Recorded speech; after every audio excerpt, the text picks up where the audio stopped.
Assalamualaikum warahmatullahi wabarakatuh. Waalaikumsalam warahmatullahi wabarakatuh. Lagi-lagi di episode kesekian kalinya tidak ada Gipa Zakar Ramadan.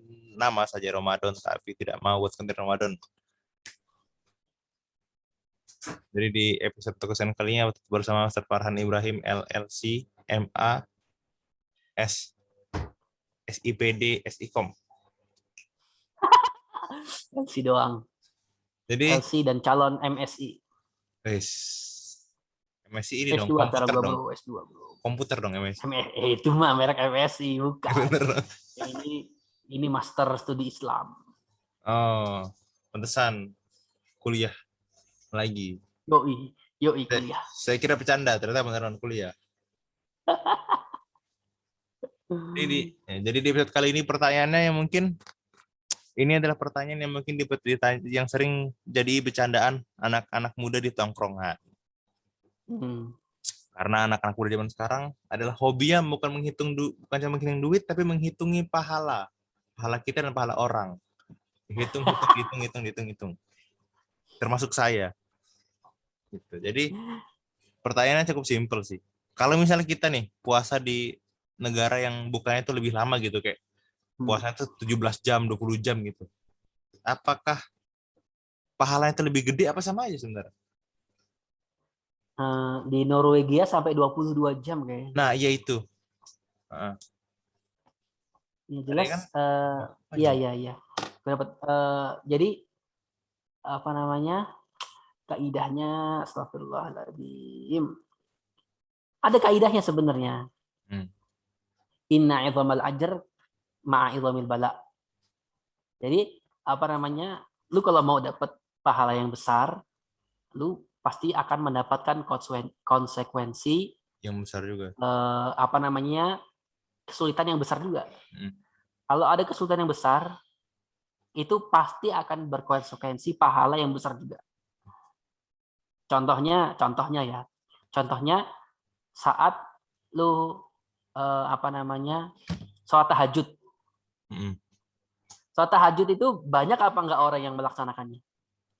Enggak, dikit. Karena apa dikit? Karena malam. Karena sulit untuk bangun di 2/3 malam. Betul? Iya. Nah, oleh karena itu, pahala orang yang sholat tahajud itu sangat besar. Karena apa? Karena sulit untuk melaksanakannya. Oke, sakit lagi. Contoh yang lainnya. Soal ibadah haji. Ibadah haji, apakah semua orang bisa melaksanakan ibadah haji? Bagi yang mampu. Bagi yang mampu, oke. Udah ada bagi yang mampu. Apakah semua orang yang mampu bisa naik haji? Enggak juga. Enggak juga. Harusnya daftar dulu, nunggu dulu bertahun-tahun. Apakah yang sudah daftar juga akan berangkat haji? Belum. Enggak juga. Belum tentu juga. Bisa jadi dia udah meninggal duluan baru sebelum dia dapat kuota hajinya. Iya kan? Apakah orang yang sudah memang benar-benar tahun ini direncanakan berangkat haji bisa berangkat haji? Belum tentu juga. Belum tentu juga. Oleh karena itu, haji adalah salah satu ibadah yang sangat besar pahalanya. Karena semakin sulit untuk mencapainya. Seperti itu. Ada haji yang namanya haji yang furoda kalau nggak salah. Haji yang tanpa nunggu-nunggu itu. Oh iya. Itu tahu nggak harganya berapa? Berapa kemarin? Pernah dengar nggak? 70 ya. 70 murah, 70 juta mah. $15.000. Berapa tuh? $15.000, 15 grand.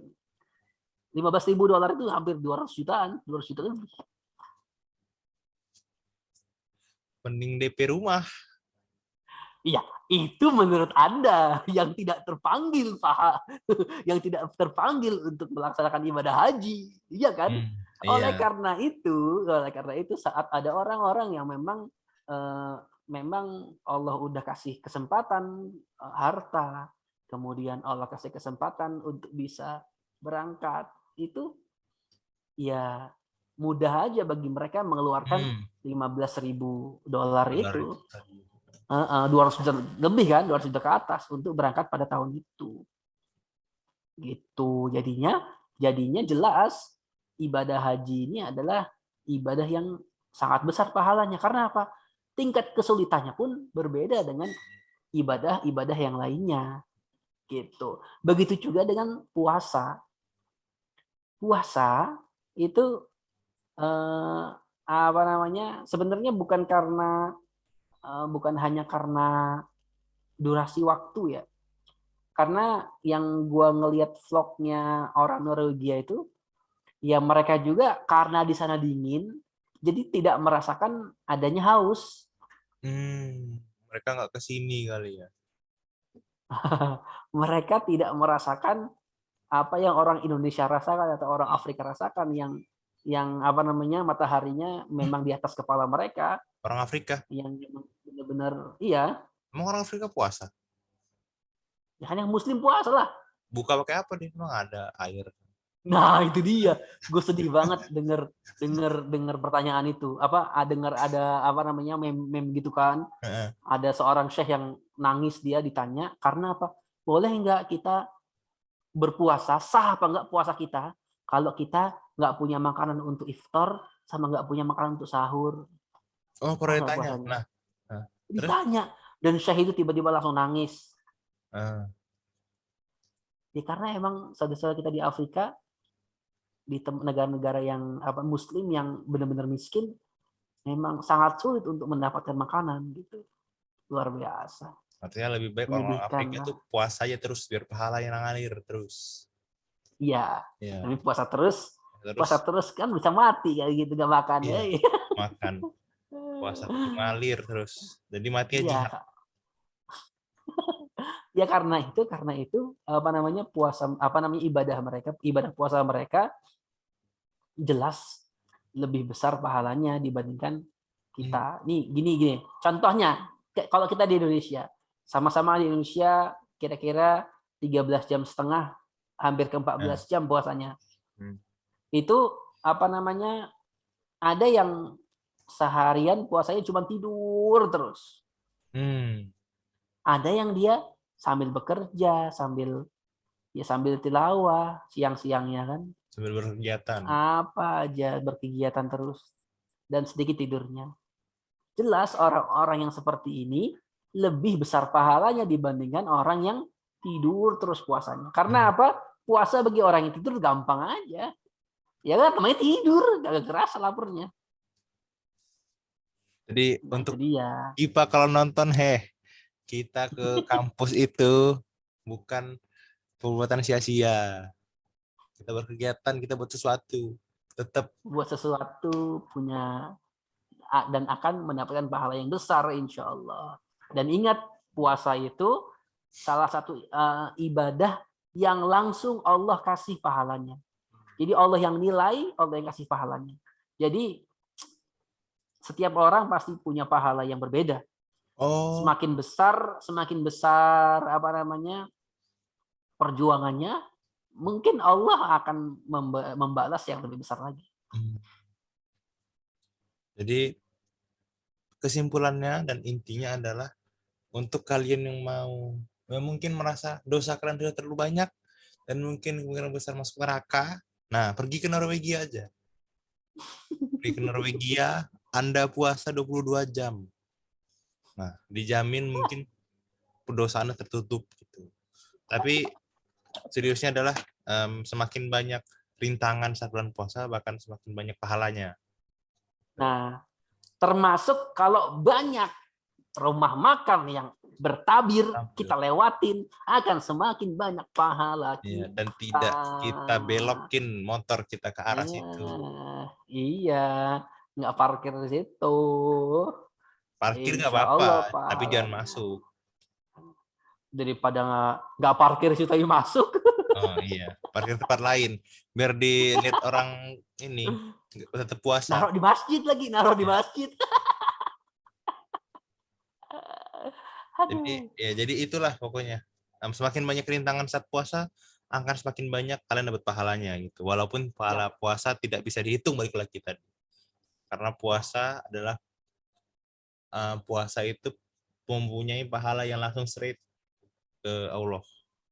Tuhan kita masing-masing gitu. Dan kita tidak bisa mengukur.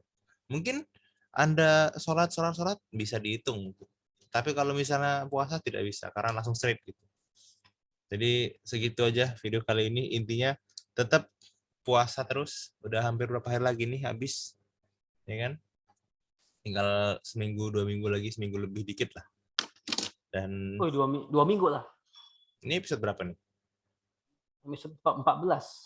Mana 14 kemarin udah 15 berarti. Ke 16 kayaknya. 16. 2 minggu lagi lah ya. 2 minggu lagi. 2 minggu lah. 14, ya 16. 2 minggu lagi. 2 minggu lagi tahan lah, 2 minggu lagi. Kalau misalnya pun mau batal puasa kayak kata Gipa kemarin ke saya pas di kampus, seminggu sebelum lebaran jangan pernah batal. Seminggu pertama dan seminggu akhir jangan batal. Karena itu adalah berlomba-lomba orang puasa kan, sama ini dapat malam Lailatul Qadar itu 10 hari. Dan itu bakal gua tanyain nanti. Terima kasih untuk Ustaz Farhan Ibrahim S apa? SIPD itulah calon master agama akan sebentar lagi lulus. Kita doakan sekali lagi untuk Gipa, semoga dia kembali lagi dengan tidak ada kekurangan.